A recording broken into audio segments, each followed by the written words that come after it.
Oh yeah, well one time I swam 300 miles and then just like jumped out of the water onto a ship and was like, beat that.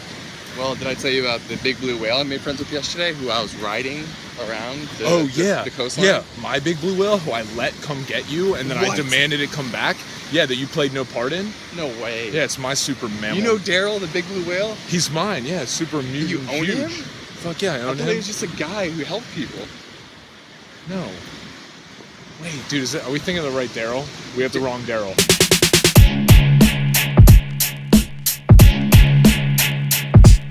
What is going on, Zendude Nation? Today, we are going to be learning and going over again the fundamentals of how to jump rope, because you need to get these skills down before we start doing some of the more advanced stuff. So, you can't run if you can't walk. You know what I'm saying? Your homework is to jump rope for 5 minutes. That's it. Continuously. Let's get into it, y'all. All right, dudes and dudettes. So to start off, guys, we're going to start with sizing your rope. Now, it's super important to have the right jump rope cable length.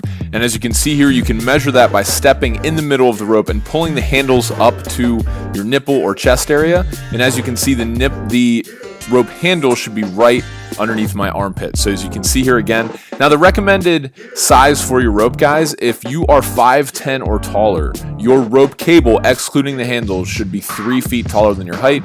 So I'm 6'3", so therefore my rope cable is 9'3", not including the handles. If you're below 5'10", just add 2 feet 10 inches to that, and that's the length of the rope cable that you should have. See, again, pulling it up into underneath my armpit. It's super important to have the right rope length, because you have the right combination of tightness and ability to spin that rope. Now, holding the rope, guys, before we go all out and start showing you how to jump, you're going to need to know how to hold the rope. Now, notice here my body is in perfect symmetry.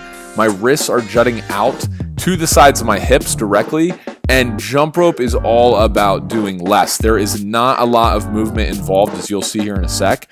But in terms of holding the rope, you don't want to be too high up. You don't want to have your wrist down too far, because you want to spin the rope so that it clears your head with the same amount of inches or centimeters that it clears your feet. So you want to be right in the middle of that spin.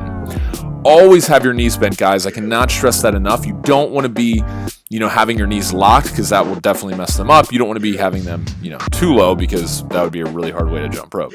Anyway, next up, guys, we have get up on your toes. Okay, so with bending the knees, guys, you want to make sure that you're up on the balls of your feet, on your toes the entire time you're jumping. You never want to be flat-footed, okay? And as you can see here, I'm jumping and I'm on my toes the entire time, and my feet are not coming any more than at the most 2 inches off the ground for regular bounce. So somewhere in the range of 1 to 2 inches is all that. And as you can see, I start going faster, and it requires that I actually jump lower to the ground. So now, putting it all together, guys, spinning the rope, check out my body movements here. As you can see, jumping rope is all about doing less.